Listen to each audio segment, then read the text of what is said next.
నమస్కారం నట్కుమార్ గారు.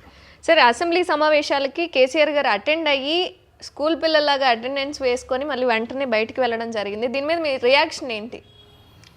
పెద్ద ఆయన తెలంగాణ తెచ్చిన ఆయన ఉద్యమకారుడు కనుక ఆయన మనం చిన్నగా మాట్లాడకూడదు. కనుక ఆయన పెద్ద ఆయన కాబట్టి ఆయన మనం గౌరవించి మాట్లాడాలి. కేసీఆర్ గారు వచ్చారు, అసెంబ్లీలో అడుగు పెట్టారు. లాస్ట్ టైం కూడా వచ్చారు, లాస్ట్ టైం కూడా అడుగు పెట్టారు, సంతకం పెట్టారు. సంతకం పెట్టి రేవంత్ రెడ్డి గారు వచ్చారు. హుందాతనంగా ఒక చీఫ్ మినిస్టర్, యాక్చువల్గా ప్రతిపక్ష నాయకుడు చీఫ్ మినిస్టర్ దగ్గరికి వెళ్ళాలి. కానీ వయసురీత్యా రేవంత్ రెడ్డి గారు వచ్చారు, హుందాతనంగా వచ్చి దండం పెట్టి నమస్కారం చేసి వెళ్ళారు. కనుక ఇలాగే కలయిక ఉండాలి. ప్రతిపక్షం ఏంటంటే అధికార పక్షాన్ని మనం ఏం రాకపోతే అది అడగాలి. హక్కుని మనం కాపాడుకోవాలి. ప్రజల పక్షాన ప్రతిపక్షం ఉంది. అధికార పక్షం ఏంటంటే గెలిచిన తర్వాత వాళ్ళు ఏమైనా మర్చిపోతే ప్రతిపక్షం చెప్పాలి. కనుక పెద్దలు కేసీఆర్ గారు ఇంతకుముందు వచ్చారు, ఇప్పుడు వచ్చారు, ఇవాళ వచ్చి వెళ్ళిపోయారు అనుకోవద్దు. ఈ 10 రోజులు 15 రోజులు డైలీ వస్తారు, డైలీ బడ్జెట్ మీద మాట్లాడతారు, నీళ్లు నియామకాల మీద మాట్లాడతారు, తెలంగాణ కోసం మాట్లాడి తీరుతారు అని అనుకుంటున్నా. ఉద్యమం తెచ్చిందాయన, తెలంగాణ తెచ్చిందాయన, నీళ్లు తెచ్చిందాయన, నియమావళి తెచ్చిందాయన. కనుక ప్రతి అధికార పక్షాన్ని ఇరుకును పెట్టి మొత్తం టోటల్గా ఆంధ్ర వాళ్ళు తీసుకెళ్ళిపోతున్నారు నీళ్ళు అని చెప్తున్నారు కదా. అది ఆయన హయాంలో జరిగిందా, ఇప్పుడు హయాంలో జరిగిందా, మరి ఎలా జరిగింది? ఈ 1.5 yearలో ఎన్ని వేల కోట్ల రూపాయలు ఆంధ్ర వాళ్ళు తీసుకెళ్లారు? లేకపోతే ఇంతకుముందు 10 సంవత్సరాల్లో కేసీఆర్ గారు ఏమి ఇచ్చారు? ఇవన్నీ కూడా అసెంబ్లీలో చర్చ జరగాల. ఇప్పుడు రాజ్యాంగం మన జీవోలు మన చట్టాలు అన్నీ చేసుకునేది అసెంబ్లీ. కనుక అసెంబ్లీలో చర్చ జరగాలి. ఇవాళ ఆయన వచ్చి వెళ్ళారు అంటే మర్యాదపూర్వకంగా ఇవాళ అసెంబ్లీ స్టార్ట్ అయింది.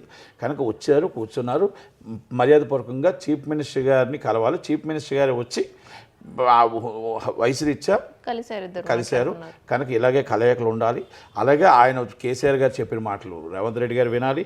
రేవంత్ రెడ్డి గారు మాట్లాడుతున్న మాటలు కేసీఆర్ గారు అర్థం చేసుకొని కొట్లాడుకోకుండా, గొడవలాడుకోకుండా మన డబ్బు ఎలా కేంద్రం నుంచి ఏ విధంగా రావాలి, మన ఈరోజు తెలంగాణ ఏ విధంగా డెవలప్ చేసుకోవాలి, ఆంధ్రాతో కొట్లాడకుండా గొడవలు పెట్టుకోకుండా మన నీళ్లు నియమావళి ఎలా తెచ్చుకోవాలి, అన్నదమ్ములుగా విడిపోయాం, అన్నదమ్ములుగా కలిసి ఉండి మన వాటాలు ఎలా తెచ్చుకోవాలి, ఇవన్నీ మనం ఆలోచించి మాట్లాడవలసిన విషయాలు.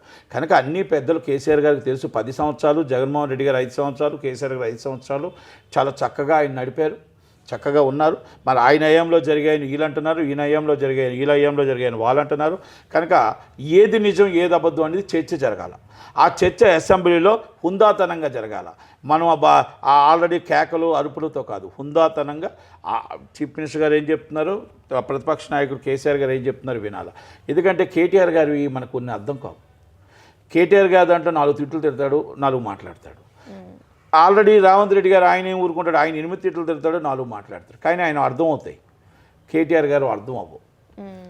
మనం అధికార పక్షంలో ఉంటే ఒకలాగా మాట్లాడాలి, ప్రతిపక్షంలోకి వచ్చేటప్పుడు మనం ఒకలాగా మాట్లాడాలి. ప్రజల పక్షాన మనం మాట్లాడాలి. అందుకని అంటారు పదవి వస్తే నమస్తే సార్ అంటారు, పదవి రాకపోతే ఆర్ యూ అంటారు. అందుకే ప్రతిపక్షానికి కొంచెం తక్కువ హోదా ఇస్తారు. ప్రజల పక్షాన మనిషి కాబట్టి, ప్రజల కోసం పోరాడే మనిషి కాబట్టి దాన్ని ఓపికగా ప్రజల కోసం మనం పోరాడాల్సిన బాధ్యత, మాట్లాడాల్సిన బాధ్యత మనకు ఉంది. కాబట్టి మనం ఆచితూచి మాట్లాడాలి.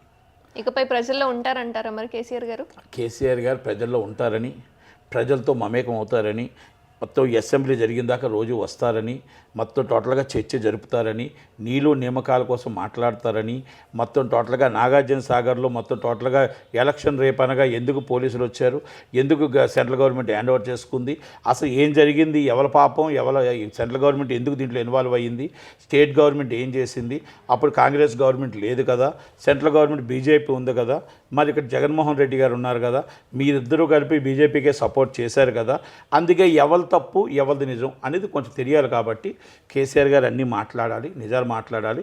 అలాగే రేవంత్ రెడ్డి గారు కూడా మాట్లాడి అసెంబ్లీలో మాట్లాడాలని కోరుకుందాం. ఆయన వచ్చినందుకు స్వాగతిద్దాం, ఆయన ప్రజల పక్షాన నిలబడినందుకు స్వాగతిద్దాం.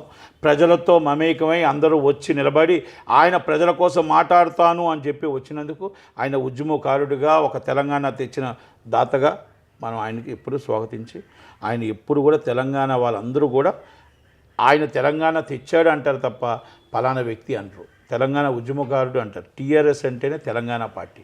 కానీ ఇప్పుడు ఉద్యమాలు లేవు. బీఆర్ఎస్ పార్టీ అయింది, భారత రాష్ట్రీయ సమితి అయింది. అంటే భారతదేశంలో వాళ్ళు ఎక్కడైనా నించున్న హక్కు ఉంది, ఎక్కడైనా మాట్లాడే హక్కు ఉంది. కనుక బీఆర్ఎస్ కాంగ్రెస్ పార్టీ రెండు కరెక్ట్గా ప్రజలకు అర్థమయ్యే విధంగా, ప్రజలకు మంచి జరిగే విధంగా, 6 సూత్రాలు జరిగాయన్న 6 గ్యారెంటీలు జరగలేదని వాళ్ళు అంటున్నారు, జరిగాయని వీళ్ళు అంటున్నారు. ఇది ప్రజలకు అర్థమయ్యే విధంగా అసెంబ్లీలో మాట్లాడాలి. తిట్టుకోకుండా, కొట్లాడుకోకుండా, కేకలేసుకోకుండా నిదానమే ప్రధానంగా మాట్లాడుతూ ఉంటే బాగుంటుంది. ప్రజలకు అర్థమయ్యే విధంగా మాట్లాడి every minute is every money ప్రజలది. అసెంబ్లీలో మనం మాట్లాడుతున్న మనీ మీ ఇంట్లోదో కాదు, ఎవ్రీ మనీ ఈజ్ ప్రజలతో. కాబట్టి మనం దాన్ని జాగ్రత్తగా ఆలోచించి చేయాలా. పెద్దలు కేసీఆర్ గారికి, రేవంత్ రెడ్డి గారికి తెలియదు కాదు, మాట్లాడింది కాదు. కనుక ఆయన 40 సంవత్సరాలు ఉద్దండు, మాట్లాడగలుగుతాడు, ఏదైనా చేయగలుగుతాడు. కాబట్టి కేసీఆర్ గారికి నమస్కారం చేస్తూ thank you very much. Thank you.